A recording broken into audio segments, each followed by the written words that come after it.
Because you've got powerful legs. How'd you get the physique? Was it gym or how'd you get the physique? I've always been... She's actually not got powerful legs. Do you shower in your dressing room? Do you have a shower on the day of a fight or not? Tell us about the tattoos. Shut the fuck up, you little prick. But then I've got the Phoenix. Hey, prick. So I'll take it from Bob every day of the week. Absolute disgrace. That's your knowing or mind. Move him out of here, Darren. Ricky Hatton didn't go over for his fighter because he risked getting abducted and sold into sexual I never said that. Both have been rape victims.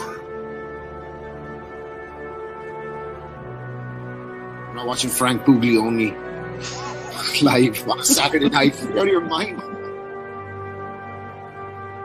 Jesus Christ, get yourself a life. He's actually a priest. Yeah. It's because his brother John Fury eye gouged him. What have I told you all this time? He's going to end up sucked out, fucked out, looking for a handout. Boxing nutters messenger group. I'm gonna be the king. J-Pump. You know what I'm saying?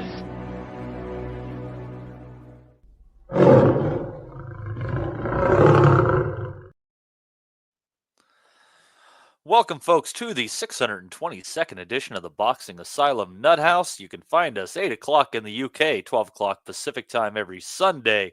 And you can also catch us the next day, wherever you find your favorite podcast. If you want to get in a little bit more of the fun, check us out, patreon.com/boxing asylum. See if there is a level that is appropriate for you, and then you can join the Boxing Nutters Messenger group and decide if that is also appropriate for you. It's not appropriate for everybody. I'd like to welcome all you folks to another show. Right now, we got Justin with us. Dez is under the weather. Might get a couple people wandering through. We'll see. Want to send out our condolences to our man Rob Kelly, who lost his father recently. Rob, our hearts are with you. Your dad, from all the stories you tell, he was a hell of a man, and I hope he has found his peace, sir. And all the love from this community to you and your family. Also, right? Let's see. Oh my God, look at that.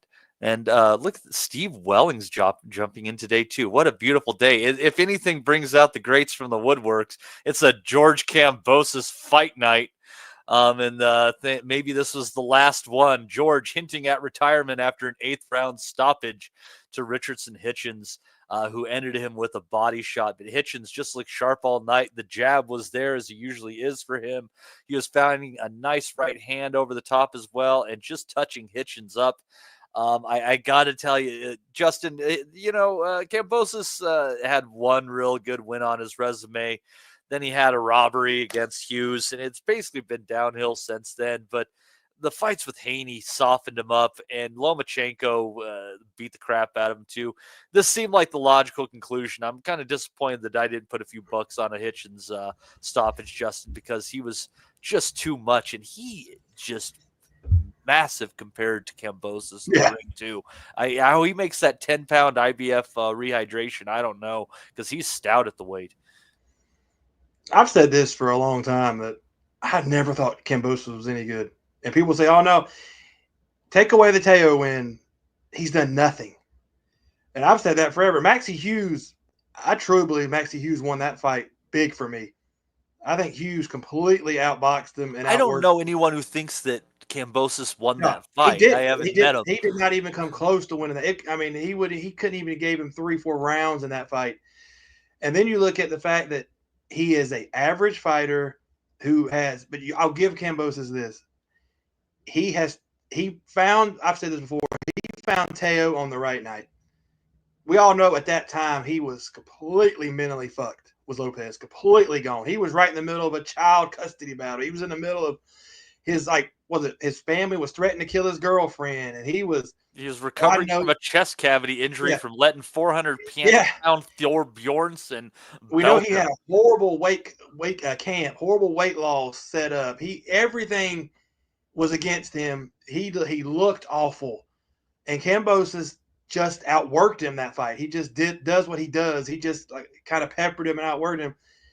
But I'll say this, man, for a limited amount of ability, he turned that win in, and he has made a lot of money. I can't stand him. His face, just the way everything he does just gets on my nerves. He tries to act like he's this real hard man, that he's so tough. And I think that's what Hitchins was saying. Hitchins you don't know what hard is. He's like, I grew up, look at the areas we grew up in. And that was a big thing between them and the lead-up was who's the tougher guy, who had the harder brain. I really don't give a shit about all that. Everybody has a hard. I can sit here going for 3 hours, all the bullshit I had to deal with. Everybody's had it hard. So I didn't really care about that whole thing back and forth between them two. But Hitchins, I think me and Des talked about it last week. Yes, we all know that Hitchins can be boring. But, man, when it comes to he has to have one of the best jabs in boxing, top 5 jabs in boxing. He is the master of the basics, the 1-2. The only thing Hitchins is really missing is he doesn't throw a lot of combinations. And when he did last night, he tore Kambosos up. But I think that's one thing Hitchins has to add to his game. He has to start opening. He has to start a little bit more combination, a little bit more fluid on that. But as far as everything else, as far as technical ability, and people can argue all they want to, Hitchins is in the top 10, 15 of boxing just as far as the technical, the basics part of boxing. They teach you from day one. Hitchins is a top-level operator when it comes to the simple, basic punches, the 1-2. There's nobody, not many better right now when it comes to that type of boxing. And Kambosos had no shot. That first round, you saw the jab. It was busting him open the first round. That jab is like a piston. What I think the announcers, there was a time in that fight where Hitchins landed like 7 or 8 in a row. He cannot miss with it. If you go back and watch his fights, he is an expert at landing that jab. He does not miss it when he throws it. And you're right, Kambosos, he should retire. I mean, the man has made 10 times more money than he ever should have probably made. He had a career that nobody ever saw coming. He's made so much money from fighting over in Australia. He's won a world title. I don't know what else he has left because, like you said, he's been softened up. He can't take it to the body at all. I think the first body shot Hitchins landed, he was done. You can see he was breathing hard. He was breathing hard from just the jab to the body. So, yeah, I think Hitchins, that was probably the best we've ever seen Hitchins. Now, you always got to throw in, it was versus Kambosos, but you can't really say that much. Hitchins did exactly what he was supposed to do. And now Hitchins, we could probably talk about her in a minute. He's got, I think, Dalton Smith's in his top 10. You've got Lindolfo Delgado. I think Matias is his number 1 contender. He just absolutely peppers the shit out of Matias if they fight. Because Matias, we know what he is, and Hitchins is the exact fighter that you would build to fight a Matias. So I don't. Just perfect. Walk him with the jab, spoil it. Yeah. So So I love Hitchins. I really like his style. Call him boring. I don't care. If you just like the pure basics of boxing, you're not gonna get much better.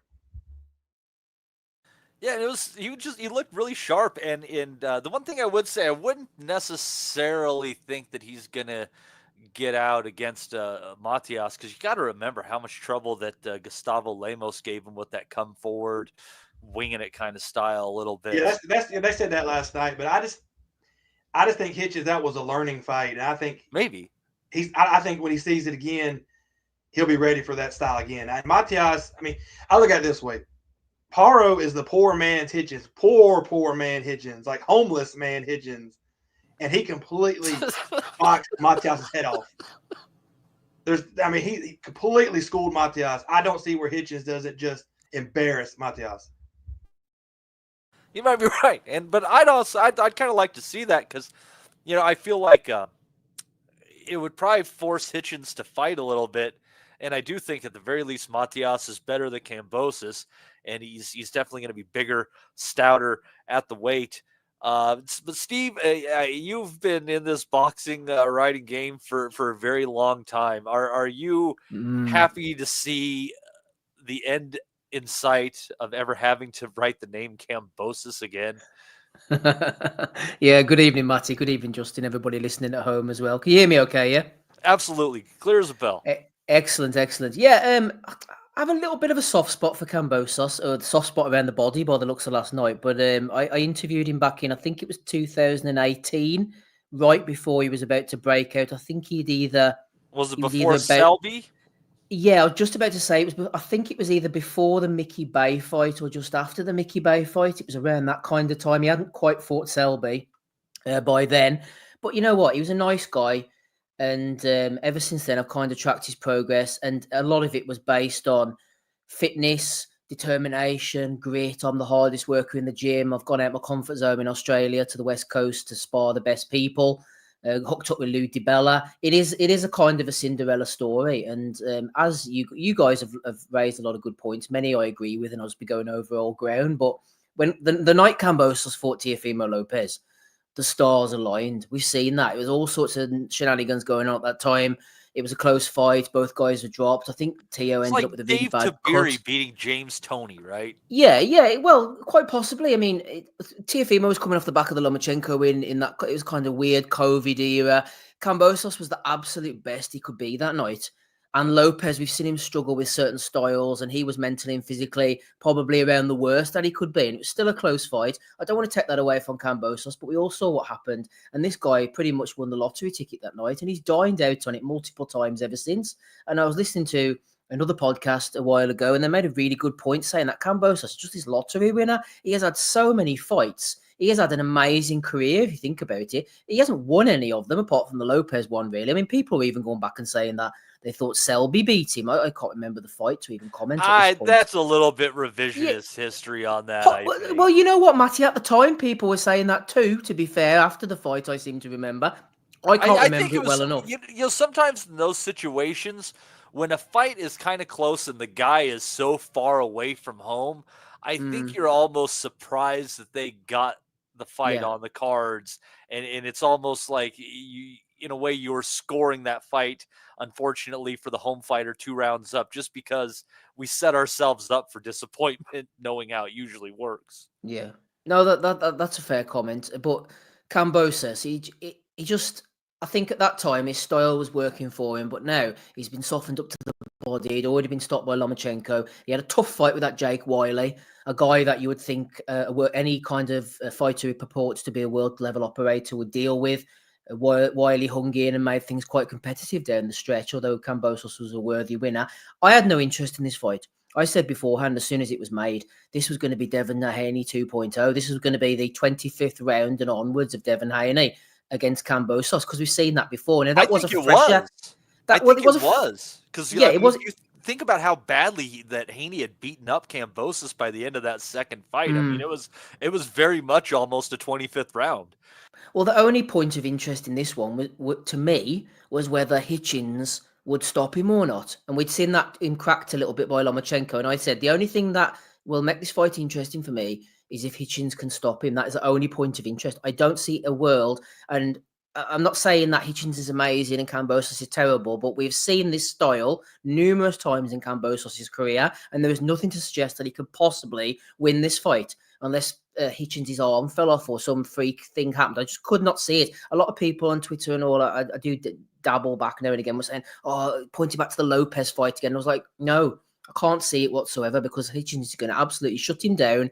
The jab, as Justin said, absolutely beautiful jab, and just shut him out. I wasn't sure whether he was going to stop him, because it wasn't a given, because we've seen Hitchins in the past let people off the hook. I'll never forgive him about that John Bowser fight. He absolutely beat the shit out of John Bowser, dropped him about 3 times. Bowser was begging to be stopped, and Hitchins didn't finish him off, and that pissed me off that night, because it reminded me of that early PBC days version of Hitchins. People forget that now. Very safety first, very boring, I think it was the Malik Hawkins fight when Al Heyman or whoever it was finally got fed up and sacked him off. Eddie, to his credit, has reinvented Hitchens, and Eddie was pissed off afterwards when Hitchens basically says, "Oh, I'm a free agent now," in the post-fight interview. And I can understand why Eddie was a bit annoyed by that, to be honest, because he's done a good job. He's taken Hitchens from the PBC guy, and him and all of his ilk were trying to replicate the most boringest version of Floyd as they possibly could, and he's turned him into a bit of a draw.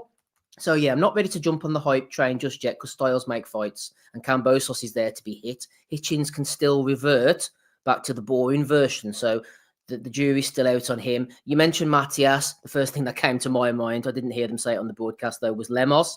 I tend to agree with Justin. I think Hitchens has matured into a better fighter since then. And I think he will have learned from the Lemos fight, as close as that was. And as for Kambosos, like I said, he won the lottery. I don't think he'll retire. Doesn't seem like the kind of guy who knows what to do with himself. And there'll be fights for him back in Australia. I could see him fighting Liam Parrow in Australia, becoming the Jorge Linares version for Eddie Hearn, fighting a few of his guys on undercards maybe. But I don't think Kambosos will retire. But this one, I mean, yeah, he's cracked now. Hitchens, style was all wrong. And Hitchens, he impressed me because he stopped him. He did exactly what you do. The corner said, look, this guy's done. Hit him to the body, hit him with a jab, get rid of an overmatched fighter, which is what Kambosos is now, and remove him and make a statement. And fair play to Hitchens. He hasn't done that in the past, but he did it last night. Yeah, and there's you think about like Lomachenko, great fighter or not, much smaller than Kambosos, and he stopped him. Tio, basically on death's doorstep, knocked him down late. Was not shocked to see Hitchens stop him in the least. It was just he was just physically outgunned, and when you add on top of that speed, skill, and everything else, it was just a horrible beating at the end of the day. And the question is, though, and he was talking a lot of crap at the end.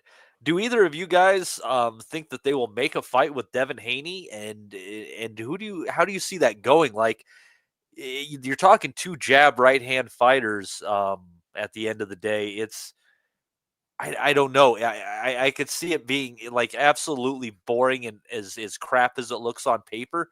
But I could also see some guy having to choose to lead and forcing the fight, and just the style somehow working and the attitude making it right. I don't know. I don't think either of them will lead. We've shown Haney. Haney is happy to not even throw any punches. He's that averse to leading. He showed that against Ramirez. He'll just not throw punches.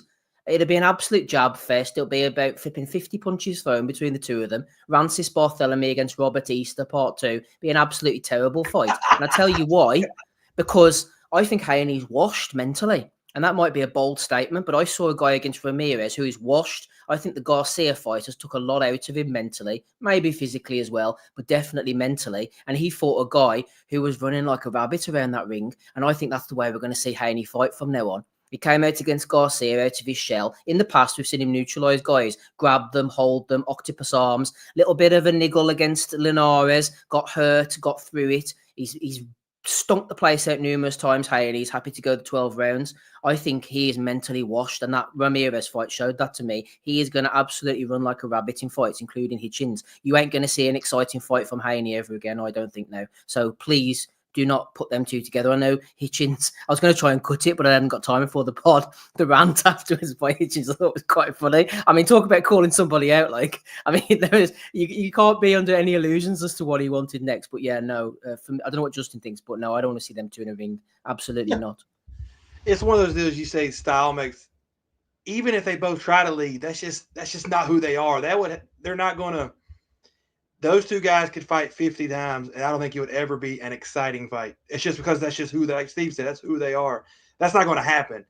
If I had to lean, I would say, like Steve said, I would say Hitchens would win because I think Hitchens, at least his last 2 fights, has shown that he's willing to at least throw a few punches.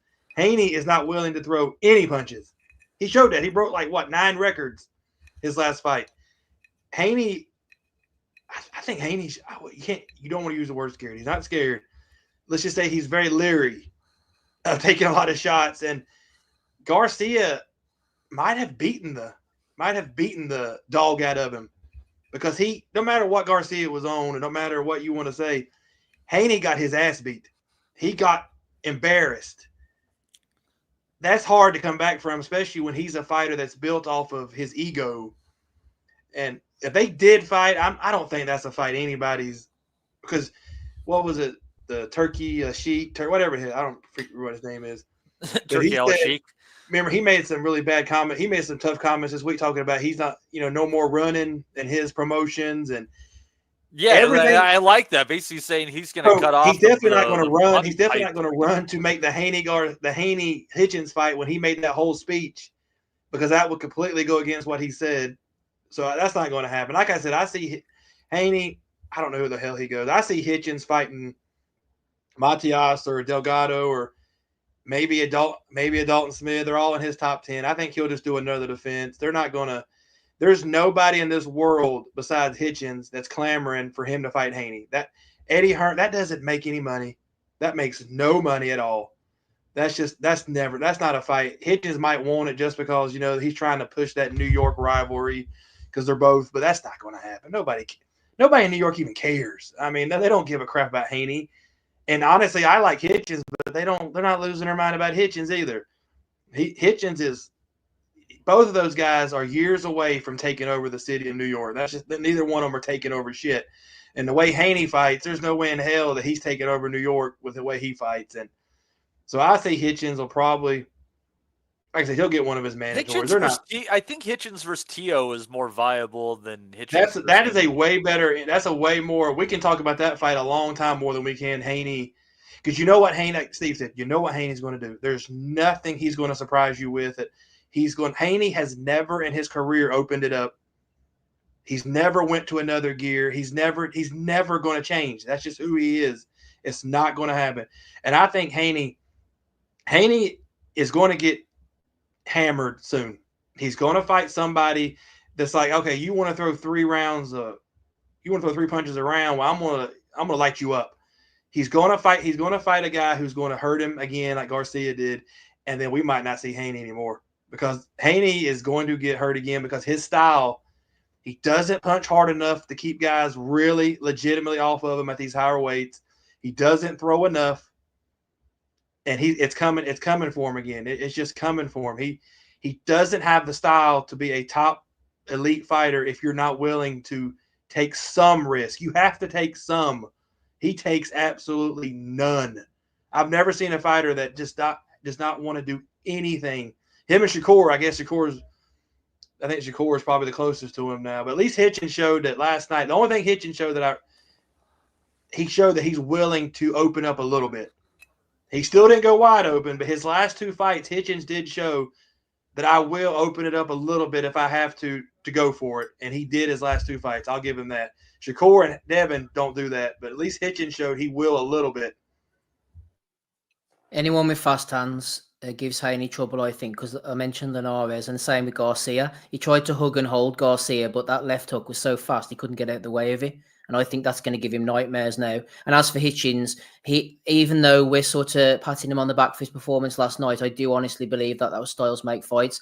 He will have no problem going back to the boring-ass style if he needs to. Kambosos was so washed and walking forward, he was begging for his face to hit that jab. So I think Hitchens won't be afraid to stink the place out again. Oh, no. Dalton Smith was an interesting one you mentioned, Justin. I could see them doing that. I could see them making that, If they want him, I was thinking about that yesterday. I mean, if they want him to come over, I mean, that would be a fight where he would go over. I don't know. I think Des said that Dalton Smith is not a big as draw as he thinks he is over in Sheffield. I think he's from Sheffield, isn't he?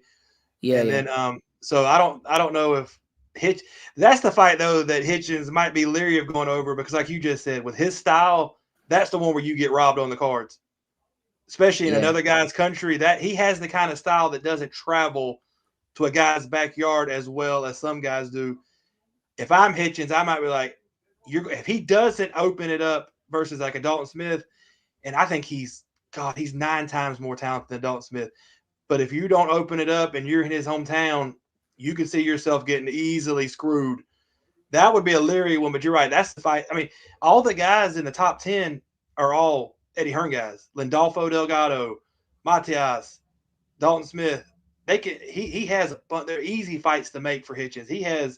There's a lot, unless him and Eddie Hearn have a falling out. No, I think Delgado's with Bob Arum, isn't he? unless he's Oh, that's moved. right. Is He it? might be top rank. Yeah. Yeah, So yeah. probably, I'm going to say they're going to make Matias is the easiest one to make. I think. Yeah, that's probably what Matias they'll do. or Smith. Bring Smith over to New York. I hope he goes the 12 rounds. Get a bit of juice off it. Oh, he went 12 Cougs. Bring him back home. Rebuild him. Everybody's happy. Yeah, because as far as just ability wise, Dalton Smith he's not even close to the Hitchens' ability, and I don't think Dalton Smith is nothing that great anyway. But that's another story. Here's another point. I know I'm kind of labouring this on, but Hitchins mentioning afterwards about him being a free agent. Don't be surprised if he doesn't re-sign with Eddie. I tell you what, these boys are turned by the money, man. You know what I mean? Yeah. Their sense goes out the window. Eddie was bemoaning the fact that Hitchins is a good guy, but he has these people whispering in his ear. It only takes one mug to say to him, "Oh, come on, man, come over to here, there, anywhere." You know, I don't know, directly with Turkey or whatever. I don't know what the options would even be, but it's not cut and dried that he even re-signs with Eddie. They pull some strange moves, don't they? These boys. Yeah, because the only one that's out there you could really go to would be PBC, and I don't think they're looking to steal. Nah, because he was already at PBC. Yeah. So it's like he's not going there. So top ranks looks like they might be joining not the zone. So I don't think he's going anywhere because I don't think there's. He could always go with Queensbury. You know, I don't think you go with anybody, man. They'll go with they'll go like James Prince as an advisor or something, and like try and get the best deal they can. Because that's what Haney's always doing, isn't he? Like he's not. I don't think he's associated with anybody contractually.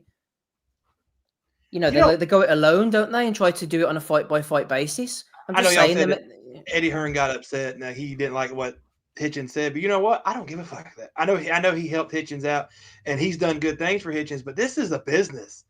There's no loyalty when it comes to this shit. Like you just said, who's going to pay the money? Well, if you want me to stay with you, cool. That was a very calculated move by Hitchens to say he was a free agent because that was letting Eddie Hearn and everybody know I got to get paid. Yeah, that was just throwing it out there. They do that in every sport, letting everybody know. But the only thing for Hitchens is there's just not a lot of it's with DAZN taking everybody with them. It's starting to get where you don't have a ton of options. You're basically going to always be in that little Hearn DAZN bubble because that's where everybody's at. And Top Rank's probably going to join that. There's not a lot of options anymore. You can try to get the most money, but everybody answers to Turkey, and then everybody's under that DAZN bubble. There's just not a lot of options right now where you can sit there and really make money because you can't play sides versus each other. They're all the same side. Yeah. The thing is as well, whenever they're all quote unquote free agents, they always end up coming back to some form of a traditional promoter. Because I remember whenever Haney was signed with Eddie and then he left and then he lost to Garcia, I think was the timeline. And then he was going to be mandated to fight Sandor Martin, maybe for the WBC. I think it was something like that. And he basically said to Eddie, "Oh, you know, like stump up the $3 million." And Eddie's like, "I ain't bidding on that shit. Nobody wants to see that fight. Why don't Haney Promotions bid on it?" Because whenever he was riding high, it was all, "I'm a free agent, I'm Haney Promotions." And then when it comes to bidding for a Sandor Martin fight, he's asking Eddie, and Eddie's like, "No, I don't think so. Where's your shell company now? Get them to bid on it." Yeah, it's a shame when you kind of get the general opinion that you're a boring fighter and people just don't want to shell out the money. Eventually, the ego and the product need to match up, or something's going to fall apart financially. And it seems to be Devin Haney's whims. But I'll tell you, not to go too far off the line, but I'm very interested in the fact that Netflix is going to be broadcasting Crawford versus Canelo, and they're also broadcasting Katie Taylor and Amanda Serrano's third fight. They obviously did the Jake Paul, Mike Tyson debacle last year, but it's the fact that they're doing it free on the network. I kind of think, Steve, like what I'm noticing on that end, it's odd that Turkey Al-Sheikh is involved in that too. So it's kind of like I don't know what to think about it entirely, but I feel like there has to be something to bust up this pay-per-view model because we're going into another period of, a month worth of days where there's 3 pay-per-views again. And I don't, they're completely privately held companies, so they don't really release anything, but I feel like they have to be taking a hit for this and Netflix going, with your subscription for these huge events, that's a lot of pressure. Yeah. Boxing and pay-per-view intertwined. I doubt you'll ever get rid of it, but the amount of pay-per-views is ridiculous. I think I could be completely wrong about this, and others might think differently in the chat or the comments or whatever, but the Netflix thing just feels so temporary to me for some reason. It just feels like they'll be interested as long as it's like Jake Paul's involved, Mike Tyson, big names, even Chavez, even the girls to a certain degree, Katie and Amanda Serrano. The fact they're putting such a good show. Earned their they earned their chance to go back again. Yeah. There's like history there to say, look, this was a good fight. We've seen it before. Canelo, massive name. Crawford, massive name. It doesn't fit. I don't get the feeling like Netflix is going to be like, yeah, man, let's get into boxing and start building stars and shows and stuff. It's like, as long as the names are there and Turkey's there and everyone's putting the names together, yeah, we'll show that. And then they'll be just gone like a flash as soon as there's nothing that interests them. I agree with you. We're not going to see like a Friday night fight card on Netflix. No. With, like prospects. And, like, they're not going to have like Teddy Atlas doing like the old like Tuesday night fight card. Yeah, we're not going to. You're right. It's going to be, you would have to say what? They're looking for a level a little bit above Misfits. I think that's the kind of area they want to hit. Like you're right above, not complete Misfits, but that level right above it is where they're going to be. But you're right. I think Netflix, because I think, what is it? Dana White is supposed to be the one promoting this, right? Isn't he the promoter of Crawford Canelo? Somebody said that. So we're going to see how that goes. But Dana White, God, he's been talking about getting to boxing for 30 years, and he never does it. So we'll see how. But this is another fight. You can bring any promoter. I don't care if he's promoting fights, and if he's the guy promoting the little, the shipping container fights. Anybody can promote Canelo versus Crawford. This is not a hard fight to promote. This is not a hard fight to get the fans and the money. So this is not going to be a big test to see if Dana White is a good promoter. I think the hard part was organizing it. Yeah. I think it was because there's so many moving pieces and trying to figure out how we get this fight in Las Vegas on this weekend with all these other events that are going on. And the fact that they're making it an afternoon event in Las Vegas at the stadium, it just tells me that they needed somebody who had a little bit more of a creative outlook on how to go about things, and who just wasn't like Turkey and just thought his money could shove his way around and bust up contracts. Like Dana White knows. Dana White has to know every single person in Las Vegas by name. Oh, easily. And their kids' names. And so you're right. If anybody could pull some stuff around, it would be him. He would. Yeah, you're right. He would be the one. Are you still getting to go to that, or is that another date? Fuck yeah, we're going. Still the same day. So you're looking at about 7. I mean, well, I know the Raiders have the highest tickets in any sport in the world, so I imagine I hope they're not doing the ticketing for this, so they're involved. But you're probably won't be cheap. Enjoy it, Matty, while it's there, man. Because the pessimist that I am, I do feel, pun intended, with it being Riyadh, that it's all built on sand a little bit. We've got Netflix, we've got Dana White, we've got Turkey. They're all involved. They're all enjoying themselves. But I just think it could just all fizzle out just as quickly. And the traditional promoters feel to me like they're sort of stepping back a little bit. They're a bit like sort of nudging back gently away from the whole Riyadh thing, aren't they? Now that Dana White's come in, they're like, we're a little bit more expendable. I don't know. I just think they're going, but they're regrouping. There's a lot of regrouping in boxing at the moment, and they're just stepping back and saying, okay, you've done this, you've done that, you've set up ring, etc. But we're just going to go back and do our shows back at home. We're still involved. We're still friends, Turkey, but I think they know that it's kind of built on a little bit of sand too. Well, boxing, I think I said this the other day, that the Turkey thing's not going to last. This will be gone within the next 4 or 5 years. We're not going to see them they're just doing all this to hype up the World Cup they're trying to host in a few years. They're not going to be around. And Eddie Hearn and these boxing guys know. They know how the boxing game works, like you just said. They're not stupid. You have to hedge your bets. You have to have plan B, C, D, E, F. And that's like what you're right. That's like what they're trying to do. They know that he's not going to be there 5-10 years from now. This is not going to happen. That they can't put every single thing they have on him, because that's just bad business. But you're right.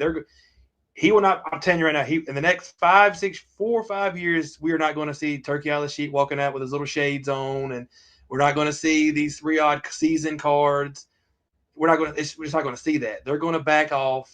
They're going to back down, and then we're going to get back to the way it was. Just whoever wants to step up, then that's how it's going to be. They're not going to be around. This is not a long haul. But if anybody thinks it's a long haul, then you haven't watched. Then you don't know boxing. You haven't watched the sport. They're not going to. I tell you, you'll still be around though, Justin. Yeah, Don King and Bob Arum. Don King and Bob Arum will still be around. God, I mean, it's hard to kill pure evil and Don King. If it's always the meanest ones that live to like 105 years old in most part. But you're right, they're still going to be here. And God, how old is Bob Arum? He's like 94, 93 or 94. Yeah.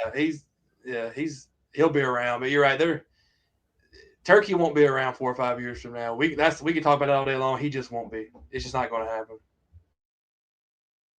And I'd like to thank David Palmer real quick for throwing the $4.99 super chats. Says, thanks as always, lads. That Kambosos win over Tio gets more ridiculous as time goes on, doesn't it? Yes, as we discussed, it one of them great anomalies in sports, but it is what it is, and it will remain in the record books forevermore.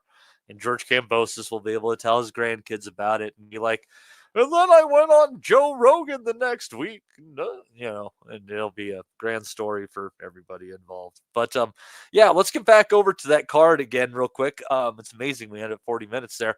Also on that, Andy Cruz looked absolutely sharp last night, getting a stoppage victory over, my God, I'm going to mess up his name, as we obviously know. Where the heck was I here?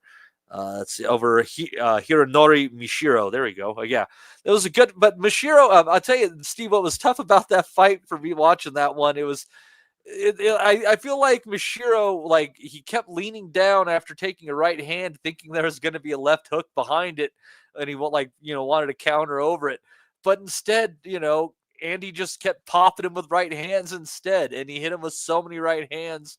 Eventually, Mishiro just succumbed to him, and this was, Cruz looked vicious. He looked sharp. It's the best I think I've seen him go as a pro. We're just waiting for that title shot now. Yeah, I thought Cruz looked excellent. New breed of Cubans, I've said before, rather than the kind of safety first merchants as these guys now. Ramirez, Tellez, Morel, Elvis Gomez for a while, all coming along, just throwing absolute bombs. And Michael Thompson says, wonder if this fight has convinced Steve a bit more. It has actually. I thought he looked good. Now, the opponent was kind of tailor-made. We know the Japanese stereotype about these absolute warriors. Remember guys like Arakawa and Miura, and they only had they were like one-trick ponies, and their second trick was just to take as many shots, absorb as many punches on their chins as they possibly could. And this guy, man, he was nothing if not tough, but that defense, when he was holding his hands just sort of right below his chin, every time Cruz threw a shot, as Matty said, he dipped right into it. I'm not really sure what his game plan was and how he'd beaten 17 opponents, but he'd been fighting 12 rounders from about his fourth fight. Absolute tough nut, this guy. Made to order stylistically, but Cruz, he looked good. I knew he had the athletic gifts. That's beyond doubt from his amateur days. He's fast. He can put punches together. He's a nice age. He's condensed his career like so many of these Eastern European or old communist bloc countries, your Cubans, your Kazakhs, obviously your Lomas, they've all condensed their careers right down, and he's at championship level now after about 5 or 6 fights. Absolutely fantastic. Yeah, in answer to Michael's question, he looked very, very good. I think he would beat Murataya. I like his trolling of Keyshawn. I think it's quality. The business about, he's beaten him 4 or 5 times in the amateurs and he's calling him his son and he's here to discipline him and all this type of stuff. I think it's really good. He's got an interesting team behind him. I'm sort of not 100% sure on Bozienis at times. I think he's quite an irascible character who's generally angry, but he seemed to have mellowed out in the corner. And Cruz going to him is a bit of an odd choice, but a brave choice. As the commentary team said last week, he could have settled himself down in Florida or California or somewhere and just took the easy route. But he's gone to Philadelphia, learnt new style, and it's paying off. I think he looks really good. He can fall back on those 10 or 12 rounds, that speed, that ability to outbox people if he needs to. And he's definitely turning me around. And if he keeps trolling Keyshawn Davis, he's going to have to chase him up to 140 now, unfortunately. But he's going in the right direction, Cruz. He is an outstanding talent, and he's starting to show it in the professional ranks as well now, Matty. Yeah, and he'll definitely have a title shot before his 10th fight. I imagine they'll try to push it out one more, as they always typically do. But with Keyshawn vacating and the other tight list around, like, honestly, Justin, when I think about like who could be competitive with Cruz at that weight, I'm obviously Shakur would be an interesting fight. You have Floyd Schofield with a fight coming up. He'd be an interesting one, a good next charge. But I mean, looking at it like real broadly, like I think really at the end of the day, like Tank, Shakur, and Abdullah Mason are the guys at 135 that I really think are competitive with them. What are your thoughts? Yeah. I mean, those are probably the only guys right now. And the only thing I would say last night, it's not a negative, but that guy, I've seen plywood less stiff than the Japanese guy. His upper body didn't move at all. I've never seen a guy that stiff. I mean, it just looked weird. I think the commentators kept talking about it. He had no upper body movement. It was just like a piece of wood that it just weird. So he was, I mean, there's no way a guy with that style was going to not get knocked out. He just stood right there and he didn't even move his head to do anything. So that was, I mean, Cruz was impressive, but that was just tailor-made opponent for him last night. Well, Gervonta Davis, I don't even talk about Gervonta anymore. What's the point? We don't know what the hell he's going to do. After he fights Roach, we'll probably won't see him for another year and a half. He'll probably do something stupid. We'll probably won't see him for 2 more years. So They're seriously talking about putting him in with Jake Paul. That's a serious discussion. And I would not be surprised if it doesn't happen. And then, honestly, right now at this moment, talent and ability-wise, Cruz is right there with Gervonta Davis as far as just what they can do. And if the Davis that showed up versus Lamont Roach showed up and fought Cruz, he could easily lose that fight because Lamont Roach landed some shots, knocked him down. Should have knocked him down. I don't care about the hair gel and thing. And Lamont Roach is just that click above average fighter. Decent guy, nothing special. He just is what he is. And he gave Davis all he could handle, and he was moving up. So people I think they need to check the brakes a little bit on Gervonta Davis, like thinking he can there's nobody going to be, if he's ready to fight anybody at 135, he'll walk through them. Not anymore. This is not the same Gervonta Davis. He doesn't live the life. He doesn't do anything he's supposed to do. And these guys are coming for him. And this is what always happens. If you screw around, don't take your career seriously, guess what? This is like the old Clubber Lang effect from the Rocky movie. Guess what? You got hungry guys that are coming. They never stop coming. And Gervonta Davis is going to catch these guys now. He's going to catch the Cruz. He's going to catch the Mason. He's going to catch these guys coming. And I don't know if he's going to be ready for it because he's not ready to do anything. So that's the one thing that's the thing about Gervonta. Who knows what he's going to do? And I like Abdullah Mason. I mean, that was one of the main reasons I went up to Norfolk was to watch him fight. He's just a good kid. Good, humble kid. It works. And so those are all great fights. The 135 is, even with people leaving a few years ago, we never saw those fights. But there's always people at 135 ready to fill those voids. And Mason, Cruz, Schofield, they're all stepping in to fill that void. It's just Gervonta, I said you can't count him. I'm going to say Andy Cruz. They're all going to be great fights. I think Mason has to fight he's a mandatory now. Sam Noakes is supposed to. Okay, well, he's going to absolutely destroy Sam Noakes. That's Sam. Nothing against Sam I would Noakes. think so. Any arguments with that, Steve? No, I think he will eventually, but I think it could be interesting early on. Okay. Because Noakes was built off his power, right? And that wasn't his big thing coming up that he could, or that his brother. I know there's 2 Noakes. Yeah, no, it was him. So he's the knockout one where he already showed in his last few fights that his power was a little bit of a myth. That he's not the same power that people thought. He was coming in like 13 in a row, knocking people out. He's not that guy. That's not his powers. No, but I think Abdullah. I think the only reason it goes a bit longer is because I think Abdullah will be respectful. Oh yeah, he was it's world title. He's been knocked down in the past. I don't think he'll just go in all guns blazing, but he will win. Yeah. The first couple of rounds versus Nakathia, he was respectful to Nakathia. Like he because I think he's just that kind of guy. He's not going to go in there the first second and try to blow you out. He learned his lesson in that fight like 3 yes, fights he did. back.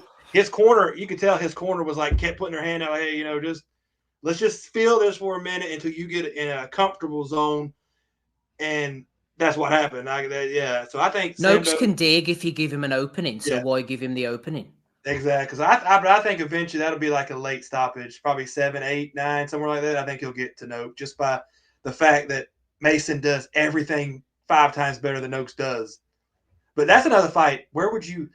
I don't think Sam Noakes is a huge draw, so I guess that would be another. That one's coming down to a purse bid, I think. Yeah, because that's a top, and Mason's top rank. I don't know where that would. Who knows where that fight would end up going? That's a weird one. I don't know where they're end up because Abdullah Mason is from he's from Toledo. They're not No going one wants to go to fucking Ohio to fight. Yeah, they're not going to put it in Toledo. I would say that's probably going to be on the undercard of a bigger top rank card. That'll be on the undercard of something. That'd be a good one, actually. That could be a good headliner in Atlantic City or the small room at MSG. You never know with Frank. He looks after his fighters. They brought Javonta over to fight Liam Walsh in the past. You just never know, man. Frank could pull a rabbit there. Well, what is it? What is from London? Like a 6-7 hour flight to New York City? A little more? Yeah, about 6 hours. Yeah, we'll see. But I just think Mason has too much. That's one of those deals. It's like you got to fight somebody for the title, and he just needs to get that out of the way so he can get to the bigger money one. No, that all makes sense. But yeah, we'll see how this 135-pound division shakes out. Unfortunately, a lot of people moved up before we got any of the fights we really wanted. Stevenson versus William Zepeda is going to be a good fight. Looking forward to that one. Seeing if Zepeda can really force Shakur to fight and see if it brings out the best in him. Or man, I don't mean to interrupt you. Talk about Keyshawn. Nah. It's pretty bad when Teo Lopez comes out and he's worried about him. It's like where's your career going when Lopez is like, yeah, he needs to check, needs to watch out for himself. That means you're starting to get way off fucking blind leading the blind. Way off track. But also on that card was David Diamante and his antics coming to bite him because he sounded like he was yelling into a cave as he said, Teremoana! Teremoana! Teremoana! And the big man got it done in a round against nondescript opposition at the end of the day. I should at least get you the guy's name to give him respect because he got absolutely knocked out in the corner. He was toast. Yes, the gentleman's name, see here, Whitfield was Alim Whitfield. There you go. Thank you. It was just vicious. And he came in on short notice to fill the void. I think it was because Tito Mercado was supposed to be on the card. But I mean, he's a big dude, lost to Jalalov in the Olympics. I don't know where this guy goes, Steve, but he's athletic and he punches like a mule kicks. So I mean, it's entertaining enough. Yeah, no, I completely agree. I think the more exciting heavyweights, especially with a bit of background between him and Jalalov, you need a fighter to sort of whip up a rivalry. Maybe draw the best out of Jalalov. Maybe draw anything out of him, get him fighting. There's for some reason they don't seem to want to put him on these big fights or get him signed up to any decent promoter. Jalalov, I don't know. He's on a card coming up soon. I can't remember. It might be the Canadian card or something. Yeah, he was on early Showtime cards, and I think the fact that he went back to the amateurs and all, people didn't want to invest in that. But as for Teremoana, I mean, he looks the part. He's 6'6", seems like a nice guy. Does a bit of dancing. I mean, he's got a lot of personality, and he backs it up in the ring. He batters people. Whitfield looked good on paper with the 9-06 KOs, but I was looking at his details during the week, and he had never beaten anyone with a winning record. I think he had a couple of guys get disqualified against him. And he was clearly part of the John Fisher fitness plan. Yeah, he'd been in prison for years, got shot and all this. So I thought for me, I think a bit of artistic license with the resume here, but I thought he might go maybe 2 or 3 rounds. But Teremoana can definitely punch. He takes a few shots. I think he took a right hand off that little fat guy Singh in his last fight in Australia. He was supposed to fight in Australia on the Opataya undercard, and the opponent pulled out at short notice, so they sort of rejigged him into New York. And yeah, good-looking guy. Seems like a nice guy. Punches. He'll be in some fun fights, hopefully, going forward. So yeah, I thought he did what he had to do, and they just need to get him rounds now. Someone mentioned about him fighting that Hulk, Shevchenkovsky, or whatever you call him, who actually fought Jalalov on the Kazakh card recently. So maybe he could be someone who goes a few rounds. He could maybe fight Teremoana. Justin, what are your thoughts on this big heavyweight? I was trying to think. He reminded me of someone when he was fighting, and it was struggling. I'm struggling to think of who the heck it was, but I just thought Cali Meehan. I just thought Cali Meehan because they're both big guys and they're both from the same area. I mean, they're not. I just thought Cali Meehan. Remember, he was like 6'5", 6'6", from Australia, New Zealand, knocking everybody out. Yeah. Didn't he? That just reminded me of that. I Didn't don't know he why. It just reminded surprise me. somebody? Didn't he like have an upset victory and he ended Yeah. up fighting Vlad Klitschko because of it? And he got His, like, no, his fight with Lamont Brewster that was a great fight. He fought Lyakovich, I think, and he beat. He fought Bruce. His Brewster fight was quality fight. Yeah, that was Meat Hands, Cali Meat Hands, Meat Hand. I always remember his nickname, but no, he Teremoana is one of these guys. Is he going to be a world champion? No. Is he going to make a lot of money and sell tickets? Yes. So he's one of these people he just has to be matched really well. I don't think there's any rush. You don't need like Steve said, that little 4'11" guy named Singh rocked him pretty hard with that one shot, and he had like 2 knee braces on. So that kind of shows his level right now. He definitely needs to take their time. He's from the area, Australia, New Zealand. You know, they just watch their guys. They love boxing. They need to, if they work him right, they can get a lot of money and a lot of fights out of him. Eventually, you'll have to cash him out. I just think that it's coming. And as far as Jalolov goes, I've always thought Jalolov, talent-wise, is extremely talented. But I think he's getting like $4 or $5 million a year from like Azerbaijan Olympic committees, and he has like a house and they buy him cars. He has no reason to take it seriously going pro. He's making a lot of money and he doesn't have to do a lot of risk. So I don't know if he's ever going to take it serious, because what's the point? You're getting paid that much money to fight amateurs, and every once in a while you'll fight some random bald guy from Ukraine. It's like there's no point. Why would you leave that cushy? He's like a god over in Azerbaijan. I mean, I've looked at some of his stuff. I mean, they love him over there. He is a true celebrity, definition of a celebrity.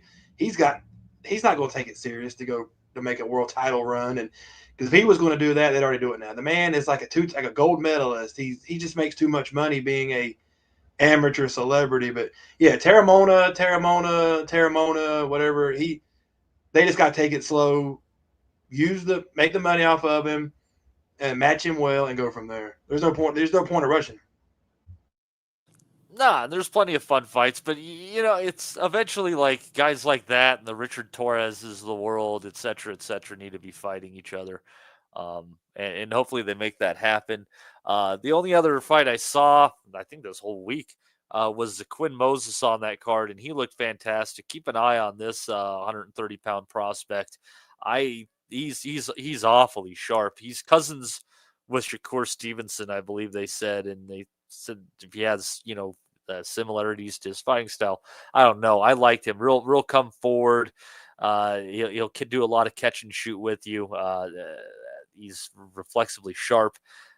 I don't know if either of you guys caught this fight, but this kid is definitely on my radar after last night.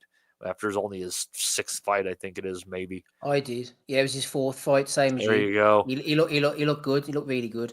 That was the only one I saw. They didn't show the Olympian or the other guy, Maka, turning pro. The Valdez fight seemed to fall off. I'm not sure why, but that Moses looked good. Yeah, comparing him to Shakur Stevenson. Imagine putting that curse on the poor lad. I thought he looked really good. I think the Valdez fight fell off. One of them failed a medical. They failed the medical check that morning, okay. I think it was. I can't remember who failed it. One of them failed, and they said they had to pull it for the doctors wouldn't let them fight. I have no idea which one failed. But Maka, he's a cocky little asshole. I ain't gonna lie about that. He definitely has a high opinion of his ability in his pro debut. And the Indian guy Dez? He had a pretty hard fight. He went 6 rounds, but it wasn't easy. I don't know. I don't have a lot of high hopes for the Indian boxing scene. I have to tell you, for the amount of people that they have in that country, the talented boxer they produce is absolutely ridiculous. They produce come up with one. It's like there's billions. It's like the second. It's the most populous country on earth, and they cannot produce one decent, because he is their Olympian. He's got everything you would have to be a multi-millionaire star. He's got the looks. He's an Olympian. He just ain't gonna get it done. The guy he fought, he's just not gonna get it done. The same with Vijender Singh. He was like that as well. I think he was an Olympic silver medalist, and they thought And he just never, I don't know whether it's the money or what, but yeah, you guys are right, man. I used to think that about the football or soccer, as you call it, when it comes to like China or India, as if you can't find 11 men who are good at football. But in boxing, you just need to find just one. No, it's like I think they had a thing about this one day. I'm not going to go down this rabbit hole, but it is a like extremely not funded sport for years. And of course, I mean, we know in India, cricket, that's God. That's where all the money goes, and they just don't really put money into a lot of the secondary sports like other countries do. But you're right. You figure that you would just get lucky and fall ass backwards into one guy being decent just because odds that one guy would be good, and they've never had a world champion. I think they're one of the few countries that's never produced a world champion, and they're the biggest, which just makes no sense. Yeah, they're really punching below their weight, so to speak, there. But we're pulling for you, India. I don't know what it is. Maybe it might be, a vegetarian diet or something. I don't know. Go to the few people in the country who eat beef, invest in them, maybe. Let's see how that goes. But anyhow, yeah, that was, and I think that was basically the wrap up. Did you guys see anything else this last week? I didn't watch anything else. No, I got to round 3 of Nonito Donaire. Oh, yeah, Donaire. Campos. Yeah. And then I forgot to. It's sitting here right in front of me on the video. I forgot to turn it back on, so they were headbutting the life out of each other. So no surprise the way it ended, but that was as far as I got. Yeah, and it ended with a technical decision. Donaire winning it, and apparently looked pretty sharp for a 41 or 42-year-old. So we'll see. Yeah, he came out southpaw and all. And also last night, Juan Francisco Estrada won a fight in the same weight class. I wouldn't be opposed to them fighting each other. Like I tried to find that fight. I could not find that fight anywhere. It was on TV Azteca apparently. Yeah, even on the stick, every bootleg website in the world. Oh, you should have said I could have got it for you. I didn't realize. Sorry, Justin. Yeah, it's gonna get harder to find shit in Spanish in this country. I've always said this. I've always was a bigger Estrada fan than Chocolatito. I get hell for that. I love Estrada, dude. I love the Rooster. I'll find highlights somewhere. I'll find the highlights from him. Estrada to me I'd say he's probably my favorite Mexican fighter since Marquez. Honestly, is Kareem Arce related to Jorge Arce? He is his nephew. Okay, I still love Jorge Arce. This is not it. I'm not gonna go along on this. Coming to the ring on a goddamn horse. He was yes. Awesome. We had like 5 people over, and it worked out for me because sometimes you try to build up boxing and it turns out horrible. And everybody looks at you like you're a dumbass. They're like, "Oh, this is what you watch," and then you look stupid. Yep. But I still have people come up to me now and say, "You remember that time we watched that fight and the guy came out on the horse?" They always remember the horse fight. Because Arce, that was a good fight. That's all I remember the horse. Arce was. That's all anybody remembers. Whenever you mention Jorge Arce and all the great fights he was in, I just remember him in the horse with the Stetson on and all. Nobody saw that coming. The dancing horse was the funniest shit, and still I know people like the Naz interests. That's still one of my favorite of all time. When the guy come out on a freaking horse that was dancing, and the horse was actually in tune with the music. Yeah, like he was dancing with the music. That was awesome. Yeah. That was awesome.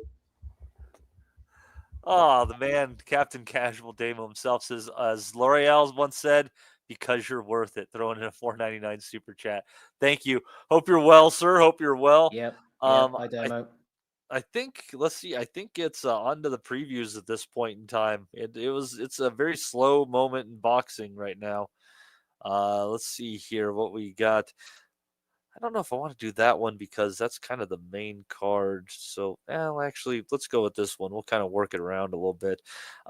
This one, not the most interesting card in the world, but alas, it is a card. Going to be from New York, New Jersey. Apparently, this is self-promoted by Vito Milnicki. It's not technically a top-ranked card. He will be topping the card against Kamil Gardzielik, Damian Neva in there against Marcin CY, Jahai Tucker and Lorenzo Simpson, Brandon Lee versus Elias Damian Araujo, 8 rounds, junior welterweight. Jesus Christ, Brandon, you're still fighting 8-rounders. And then let's see here. What else we got? Yeah, I think that's probably the only things worth mentioning on that card there. And then also you're going to have a fight on UFC Fight Pass. There's my yearly subscription getting its work. Callum Walsh against Alias Espadas, 10 rounds. Umar Dizembekov against Romer Alexis Angulo. We've seen him give all sorts of hell to Berlanga, I do believe, Mr. Wellings. And other than that, I don't know if anything else on there looks good. So, yeah, any thoughts on those two cards before we get into the ones that actually have some meat on them? Just quickly, I like how Callum Walsh is active. I know that he knocked out that Sutherland in a round, so why not get him out just barely 3 months later? But at least he's boxing regularly. And as for Male Nicky, yeah, I mean, after that Conor Coyle draw, I think it was in the end, we're not really sure what we're going to do with him. Thomas Lamanna is the matchmaker, so it's good that he's brushed himself down and he's off making matches for other people. Feels like a bit of a misfit, not misfits as in like a joke card, but an assortment of misfits. Male Nicky, Jahai Tucker, misfit toys. Yeah, Brandon Lee. It's almost like Pro Box-esque, isn't it? I suppose these guys just have to get on wherever they can. So yeah, at least they're all keeping active. That's the main thing. Yeah, and I think pretty much the bulk of people who watched it thought that Milnicki deserved the fight over. Yeah, it's a good fight. It's a close fight. Yeah, it's just yeah, it seemed like I don't know. As I recall, I was kind of surprised by that outcome. But yeah, so we'll have those coming up. And then we're going to have a card on Saturday that's going to be from Birmingham with Galal Yafai taking on Francisco Rodriguez Jr., Shabazz Massoud and Peter McGrail, Connor Walker and Liam Taylor. And then, yeah, and I think those are the ones we're talking about. What are your thoughts on that card, Steve? I think this is an interesting fight for Yafai, and I think it's definitely considering that Edwards was clearly on the slide, if not completely on his way out when they met each other. Yeah, I suppose we can see what Yafai can do with this guy. I mean, he's gone the 10 rounds with Nakatani, so he's obviously a rugged fellow. He's never been stopped before. I've seen him a few times actually. I'm looking down his record very quickly now, and yeah, he's been around. He's fought some people. Nietes, did he fight? I wonder if he fought Chocolatito at one point, unless I'm completely. Oh, he fought Ioka, Nakatani. Yeah, maybe not. Yeah, these Rodriguez's, they're all over the shop. But I mean, he's good. Yeah, he did fought Chocolatito. Chocolatito's the only guy to stop him. Probably like 10 years ago, wasn't it? 12 years, 2013. Yeah, I thought he did. And he's improved a lot since then. I think he can punch a bit. I think he'll keep Yafai honest. I think this will be a good 12-round affair to see where Yafai's at after the Sonny Edwards thing, because we all know now that Sonny Edwards basically came in with 1 foot out the door. So I think this will be a stern 12 rounds. I think Rodriguez will ask a lot of questions of him, and I think it'll be a good fight. There's a couple of decent little fights on the card, actually. I think that McGrail Massoud is off, and I think McGrail might be fighting somebody else. I think I'm right. It's got Beluda on BoxRec. That's right. Beluda is coming in. So that is a hard fight for McGrail. Yeah, that's a hard Especially fight. On short notice. I mean, that's a fight like Massoud. I don't know what you're training for, but it wasn't Beluda. And Beluda just beat the shit out of Brad Strand. Beluda could beat McGrail. Yeah. That's a tough fight to bring. No, it's a tough fight. I think a good fight as well for aesthetic reasons will be Connor Walker against Liam Taylor. Now, Liam Taylor has kind of fallen, a friend of the pod who's been on in the past, he's kind of fallen off the radar a bit. His last meaningful fight was when he got stopped by David Avanesian about 4 years ago, and he's been treading water ever since. Got himself a British title fight now. He's a good, honest pro, but I think the activity level is definitely favouring Walker. We've seen him before. Good Wolverhampton fighter. Was way behind on the cards against Harry Scarf. Came back to knock him out. Gave Lewis Crocker a good 10 rounds as well. Would make him a favourite Walker, but that fight will probably descend into a brawl at some point, so that should be a decent scrap. But it's a shame Massoud McGrail fell by the wayside. That would have been a good one as well. But I like the main event, Matty. I'll be honest with you. I think that Rodriguez will give Yafai a good stern test of his world level credentials. Yeah, I think it's again, like with Edwards having 1 foot out the door, it feels like they definitely need to step at this level to fill it out, because Edwards wasn't at the level they believed he was when they stepped in the ring. So I approve of this fight as well, Justin. And I'm almost surprised that they didn't put this as part of their dense pay-per-view schedule.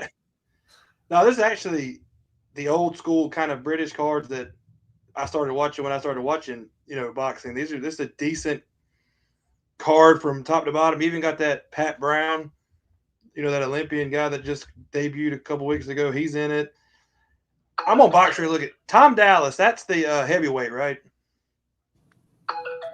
He's the matchmaker. He's doing the matchmaking now. Yeah, I remember Tom Dallas. I'm not even sure it's the same guy, to be honest. I just know Tom Dallas was a guy who was like a journeyman British heavyweight that fought a lot of guys early. I just remember. No, you're right, Justin. I remember looking up that name a while back. I'm not sure if it's the same. No, I don't think it's the same guy, to be honest with you. I just know that I just recognize the name because I remember he was a balding heavyweight that fought like a few years ago.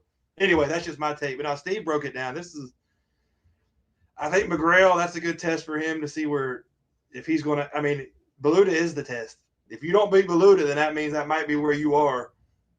So I think that's a tough one, and he's right. This is a decent little card. You got some interesting guys. This is a solid card that should be pay-per-view. It should be the kind of cards you should expect to get over in Britain on just a regular Saturday card. So it's not bad. No, I think this is going to be worthy fare. I think I would. I imagine that. I think Rodriguez is going to lose, but I imagine he goes the distance.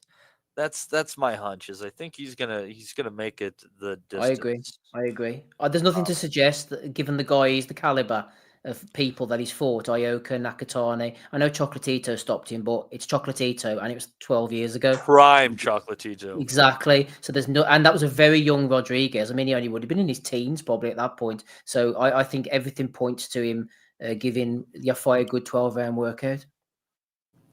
Yeah, exactly the fight he needs to see where he's at. So I'm absolutely looking forward to this one. But I'm also going to be waking up early on Thursday, I believe it is, and I'm going to be watching some boxing from Japan. They're dragging Brian Norman Jr. over there to defend his belt against Jin Sasaki.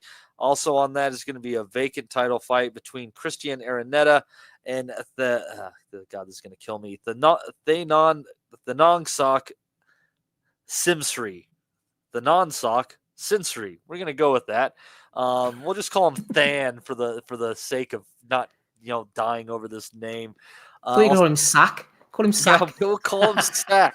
And then Sora Tanaka against Takeru Kubata over 12 rounds as well. I don't know. That's probably for some sort of a maybe like a Japanese belt or maybe like the Pacific belt or something like that, I would imagine. But Justin, the main thing we're looking in there is it's going to be for Brian Norman Jr. obviously against Jin Sasaki. We've seen Sasaki recently on a card. I'm trying to remember which one it was, but he is an offensive force. He throws a lot of punches. But at the same time, we were talking about that cat last night who fought Cuban Andy, and he has a very similar defensive style to that guy. And I just think somebody who is as dynamic as offensively as Norman has shown lately, I just get the hunch that he's going to work him over, and we could be looking at a mercy stoppage.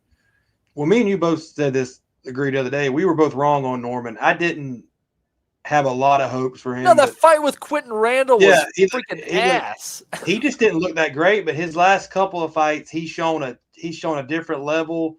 And you're right, Sasaki is another tailor-made, probably a 7-8 round stoppage, or maybe because Sasaki's there to be hit, and Norman is going to hit him. I mean, that might be the simple way to put it, but he's going to light him up because that's what Sasaki just puts his head in there. And like you said, he just puts his head down and comes at you. And once Norman gets the timing down of his attacks and gets to those first couple of rounds, he's going to be able just to piece Sasaki up. But it is a weird fight, though, to see Brian Norman. It is his career trajectory that he's in, on a Thursday in Japan defending his title. But, hey, they pay well over there. And Sasaki, like I said, he should stop him. I mean, I wouldn't be surprised if it goes a difference. But I'm going to lean Norman's definitely going to – I say stop him late. Yeah, I'm thinking the late stoppage myself again. Like it's going to be mercy based. It's not. I mean, because Sasaki can take a punch. We saw that. And I think he's just going to be swollen up. Those high cheekbones aren't going to do him any favors. And hopefully there's somebody that's there to look out for and beat his corner of the referee. Steve, what are your thoughts on this card? Yeah, I agree with you, boys. I think he just takes too many shots. And I think the assessment of Norman is fair as well, because I think the Brian Norman, he's kind of come out of his father's shadow a little bit, because I remember his dad boxing back in the day. And when he was on some of these low-level cards, actually, funnily enough, I remember writing a couple of press releases for a guy, like a regional promoter. I think it was Atlanta, Georgia area, maybe. I think that's where Norman's from. And they were promoting him locally. Dominic Wade was on the cards as well. Hasim Rahman Jr. and some other bits and bobs. And I remember keeping an eye on Norman at that point. And then Top Rank signed him. And I thought he had a lot to learn. I mean, the Quentin Randall fight, as you guys mentioned, I'd sort of erased that from my memory. And that was a loser leaves town. Randall went off. Norman kept his contract with Top Rank and that. And the Boca Chica fight I thought was a bit worrying, because Norman, you mentioned how he's evolved offensively, but I thought his defense as well was really leaky, that he kind of got dragged into a brawl. Boca Chica, the heads were flying, and he just didn't know how to keep him off him. And when the Santillan fight came along, I think it was a bit of a sink or swim. A couple of months later as well, and Top Rank is saying, right, let's see how you've improved. It was real 50-50, and he kicked the shit out of him. He did, and given the fact that Santillan had beaten Alexis Rocha as well, he had 32-0. He'd gone over from Golden Boy, had sent him over to the Top Rank promotion and that. And or maybe it was vice versa. I can't remember. Maybe Norman went over to Golden Boy, something like that. But one of them had gone out their comfort zone. And I thought it was a really good fight to make. And both promotional companies were having a good look at who was going to be moving forward. And I thought Norman had really improved, because after that Boca Chica fight, I thought it's going to be a bloodbath. And it was, but it was Norman dishing it out. He was accurate. He was defensively responsible. He looked like he'd really improved. And then against Cuevas, who was overmatched, he just stepped off and just bopped him with shots left, right, and centre. Good to see him back out quickly again. I know he was out for nearly a year after that Santillan one. I hope that he can keep Sasaki at bay, because I think the heads might be clashing here. There might be a potential cut. If Norman steps off, let Sasaki gas himself out in the early rounds, the power starts to wear down. I think Norman will just start beating him up and stopping in about 8 or 9 rounds. If Norman goes back to his old bad habits, Sasaki might drag him into deep waters, and it could become interesting. If this was the Norman that I saw fighting Randall and Boca Chica, I would have been a bit sort of worried for him, really. But this version, I think, has matured into a really nice fighter. And I think he can step off and just pick off Sasaki, basically, and force the stoppage. So, yeah, it's a good fight. Good to see guys going over there. Hopefully he doesn't end up the same way as Stephen Fulton did when he went over. But, yeah, I think it's a good fight for as long as it lasts. And I think Norman will come out with a stoppage.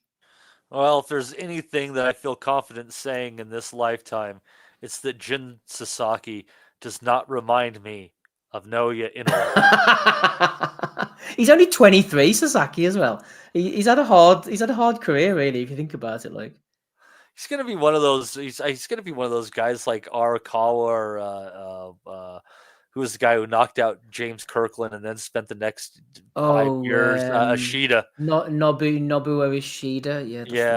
Yeah. It's just Sasaki would have turned pro about, let me see, 2018, 23. So he would have been, what, 15? Bloody hell. Yeah, he's had a hard career. It's fair to say. He's probably more likely going to be like Kamagai at welterweight than anything else. And I mean, he gave us some great fights, man. Kamagai was fun as shit, but entirely limited. And without going on a tangent as well, I think the only guy who's beaten Sasaki to this point is Andy Hiroaka, who you hear a lot of good stories around the gyms, real talent. Since 2022, Matty, he only fought once in 23, only fought once in 24, which was in September, knocked out Ismael Barroso, hasn't fought at all in 25. Hirooka, Sasaki's conqueror. Japanese Andy is good. They need to keep him. He needs something, doesn't he, big time, because he's withering on the vine at 28. Yeah, and I think the problem with guys like him and a Sasaki is like there's not as many fighters there for them to pull from. Like if you want a 115-pound Japanese fighter, like here we got 40 of them. You start getting above those lower weights. It's not as common. They're just they're smaller people, especially. But it makes you wonder though, because Japanese promoters and fighters usually don't take that many. Their careers usually don't go like that. So maybe there's something they're not telling people, because usually they get them out and they fight. They don't usually go one a year and take all these breaks. There could be something they're just not saying, because that usually doesn't happen with the Japanese fighters that much. They're usually active. There could be something we don't know. They usually don't sit around. Look at Inoue. I mean, he's getting out 3 to 4 times a year. I mean, him and Donaire are were the most active champions that I can really remember in the last 15 years. And for like, too many of these guys are once, twice a year. I mean, the fact that, like, how long was Charlo out of the ring in the WBC? Can't let him keep his belt. Was it like 32 months or something like that? They're like, we're here to support him in the battle for mental health awareness. Like, fuck off. At some point in time, the bitch ain't doing his job, and nobody should be doing it. Like, you're holding up the division. Fuck off. Yeah, fair. Get him a better health subscription and move on.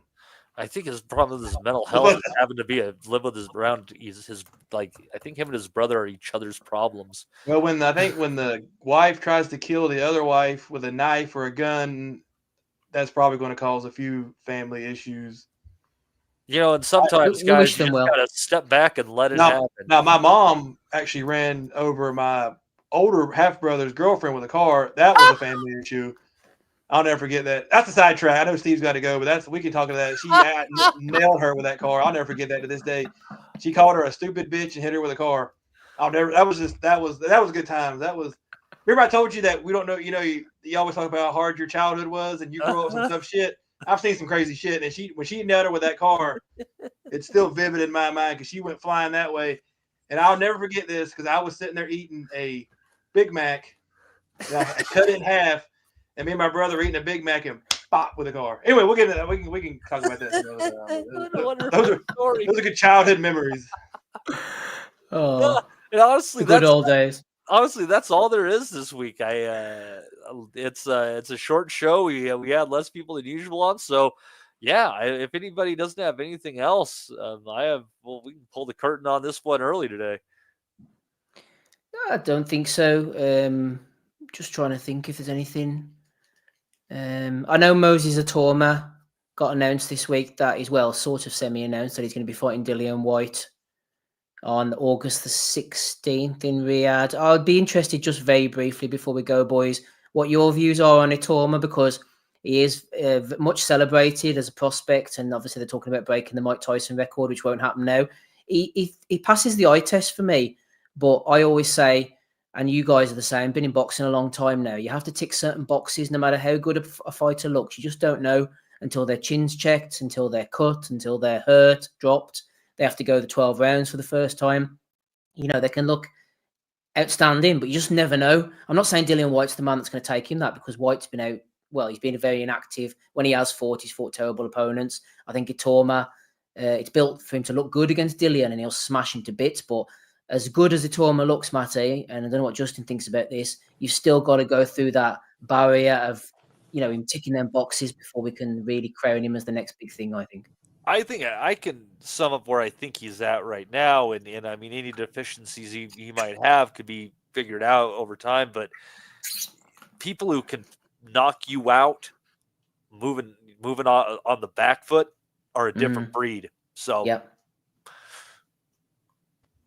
I mean, you can say what you want about Dillian White, but compared to the people he's been fighting, this is a massive step up just compared to what he has fought.